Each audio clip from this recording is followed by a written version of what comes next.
جی آج 1 اپریل ہے۔ 1 اپریل 1967 کو سنگاپور برطانیہ کی کالونی بن گیا۔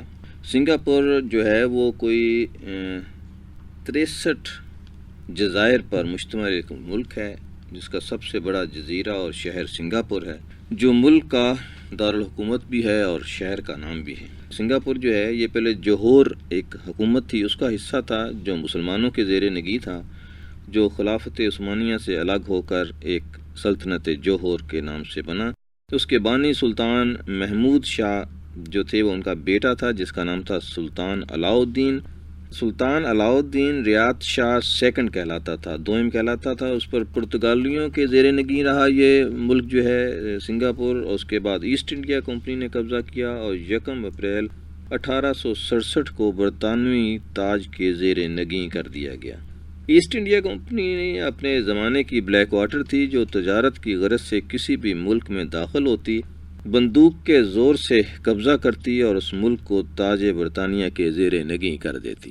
پاکستان میں بھی ایسٹ انڈیا کمپنی ہی داخل ہوئی تھی اور بہت عرصے تک ایسٹ انڈیا ہی رہی۔ یہ نہیں تھا کہ ہم سمجھ رہے تھے شاید برطانیہ کا دور حکومت ہے، لیکن برطانیہ کا دور حکومت نہیں تھا، وہ ایسٹ انڈیا کمپنی جو ایک پرائیویٹ ادارہ تھا، اس نے آ کے اس ملک پہ قبضہ کیا، اور بہت دیر بعد جا کر اس تاج برطانیہ کو درخواست کی انہوں نے کہ اب آپ جو ہیں اس ملک کو سنبھالیں، کیونکہ وہ ملک بہت بڑا ملک تھا، اور انہوں نے قبضہ کر کے تو وہ تحفتاً ملکہ کو پیش کیا۔ 1 اپریل 1887 کو بمبے فائر بریگیڈ کا آغاز کیا گیا۔ اس طرح سے اداروں کا ذکر کرنا اس لیے بھی ضروری ہوتا ہے کہ یہ ایک تاریخ کا حصہ ہوتے ہیں، اور یہ دیکھا جاتا ہے کہ کون سے ملک میں کون سی آرگنائزیشن جو ہیں، ملک اپنے اداروں سے پہچانا جاتا ہے، کیا تاریخ تھی اس کی، اور کس طرح سے اس نے ترقی کی اور کس طرح سے آگے بڑھا۔ 1 اپریل 1924 ہٹلر پر مقدمہ چلا کر 5 سال کے لیے جیل بھیج دیا گیا۔ اس پر بغاوت کا الزام تھا، اور میونخ سازش کے نام سے اس کو پہچانا جاتا ہے کہ اس نے حکومت کا تختہ الٹنے کی کوشش کی۔ اس سازش کے تحت اگر وہ ناکام ہو جائے تو صاف ظاہر ہے بغاوت ہوتی ہے، اور اگر کامیاب ہو جائے تو ہم اسے انقلاب کہتے ہیں۔ اسے جیل بھیج دیا گیا، 5 سال کی سزا ہوئی، لیکن وہ صرف 9 ماہ کے بعد باہر آ گیا۔ اس 9 ماہ کے دوران اس نے ایک کتاب لکھی جس کا نام تھا مائی اسٹرگل۔ مائی اسٹرگل جو ہے اس کے 2 حصے ہیں، جو اس کی انقلابی ایک کتاب کے 2 حصے نہیں ہیں بلکہ 2 والیوم ہیں یوں کہہ لیں، اور اس میں اس کی انقلابی زندگی اور نظریات کی عکاسی کی گئی ہے۔ 1 اپریل 1933 برطانوی کرکٹر ویلے ہیمنڈ جو ہے وہ اس نے ایک ریکارڈ قائم کیا، اور یہ ریکارڈ جو ہے وہ سب سے زیادہ انفرادی سکور کرنے کا تھا، 336 ناٹ آؤٹ۔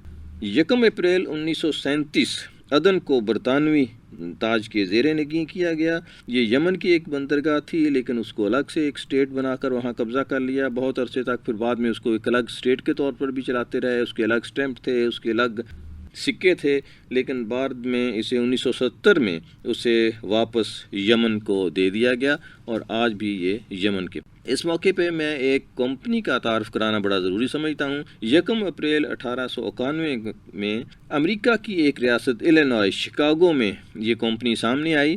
اس وقت وہ محض صابن اور بیکنگ پاؤڈر فروخت کرتی تھی۔ کمپنی کا نام تھا ریگلے کمپنی۔ یہ ریگلے کمپنی جو ہے یہ ولیم ریگلے اس کا مالک تھا، ولیم ریگلے جونیئر اس کا نام تھا پورا، اور وہ اس نے کیا کیا کہ جو اس کی بیکنگ پاؤڈر ہوتی ہے اس کے ساتھ ہی اس نے چنگم جو ہے وہ فری میں دینا شروع کی۔ آہستہ بیکنگ پاؤڈر سے زیادہ چنگم جو ہے وہ معروف ہو گئی۔ آج دنیا کے جو معروف برانڈ ہیں چنگم میں اور منٹ میں اور اس طرح سے دوسرے، وہ سارے کے سارے اسی کمپنی کے ہیں۔ آج یہ کمپنی شکاگو میں آئیکن ہے، 180 ممالک میں اس کی پروڈکٹ جو ہیں فروخت ہوتی ہیں۔ اس کمپنی کی سالانہ جو ریونیو ہے وہ کوئی 6000 بلین ہے، لیکن نیٹ انکم جو ہے وہ $632 ملین ہے۔ 16,000 کے قریب اس کے امپلائی ہیں۔ شکاگو کی سب سے شاندار بلڈنگ جو ہے وہ جو ریگلے بلڈنگ کہلاتی ہے، یہ کمپنی اس کی مالک ہے۔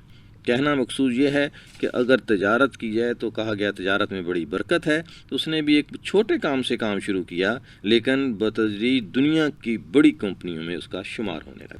1 اپریل 1979 ایران 98% ووٹ لے کر اسلامک ریپبلک قرار پایا. رضا شاہ پہلوی کو اٹھا کر انہوں نے ملک سے باہر پھینک دیا.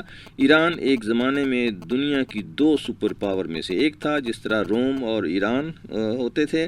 ایران جو ہے وہ پرانی زبان پرشین فارسی کا لفظ ہے، جس کا مطلب ہے آرین لوگوں کی زمین. دنیا کا 18واں سب سے بڑا ملک ہے. دنیا کی قدیم ترین تہذیبوں میں سے ایک. انقلاب ایران، جس کی قیادت امام خمینی کر رہے تھے، کے نتیجے میں 1 اپریل 1979 کو اسلامک ریپبلک کے طور پر سامنے آیا. 1 اپریل ایران کا اسلامک ریپبلک ڈے بھی ہے، ان کا قومی دن بھی ہے. 1 اپریل 1929 کو ایک شاندار اینیمیٹر، پینٹر، فلم ڈائریکٹر پیدا ہوا تھائی لینڈ کے ایک دور افتادہ بہت سی گاؤں میں، جس کا نام تھا پیوت نگاؤ کرانچے.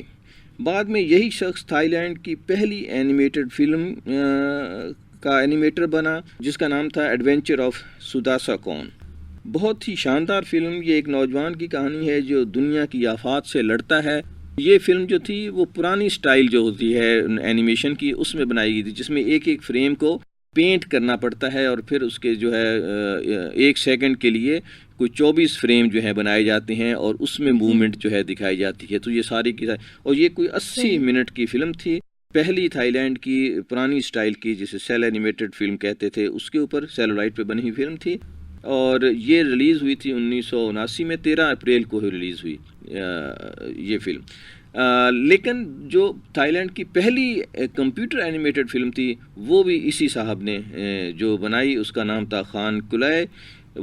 مالی معاملات اور تھائی لینڈ میں اپنے جیسے اور لوگوں کی کمی کی وجہ سے یہ صاحب جو ہیں ہمیشہ مشکل کا شکار رہے. 2 ہی چیزیں ہوتی ہیں کسی پروڈکٹ کے لیے اہم، ایک ہوتے ہیں مالی وسائل، ایک ہوتے ہیں ہیومن ریسورسز، انسانی وسائل. دونوں چیزوں کی وہاں کمی تھی، جس کی وجہ سے کوئی بہت اعلیٰ کام جو ہے وہاں نہیں کر پایا. یہ 81 برس کی عمر میں 21 مئی 2010 کو انہوں نے انتقال کیا. تھائی لینڈ میں پیوت نگاؤ جو تھا وہ 1 اپریل 1929 کو پیدا ہوا. 1 اپریل 1955 ہمایوں اختر خان کی یوم پیدائش بھی ہے. ملتان میں پیدا ہوئے ہمایوں اختر خان پاکستانی سیاستدان ہیں. 2002 سے 2007 تک تجارت اور کامرس کے وفاقی وزیر رہے. جنرل اختر عبد الرحمان کے بیٹے ہیں، جو جنرل ضیاء الحق کے ساتھ طیارے کے حادثے میں شہید ہو گئے تھے. آج 1 اپریل ہے اور اسی حوالے سے بہت ساری معلومات جو تھیں وہ آپ کے سامنے پیش کی گئیں. بہت شکریہ.